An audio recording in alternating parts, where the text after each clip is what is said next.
माझे नाव प्रचिती राजेंद्र करपे. आज मी धडा वाचणार आहे.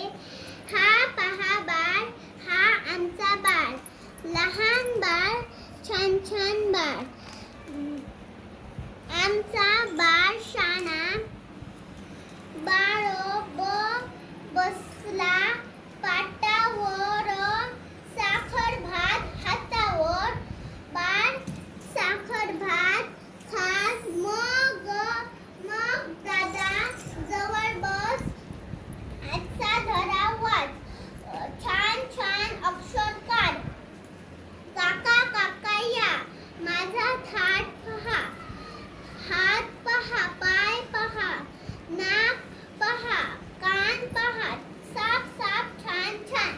Very good. छान प्रचिती, खूप सुंदर वाचन केलं. प्रचितीसाठी सगळ्यांनी टाळ्या वाजवा रे बाळांनो.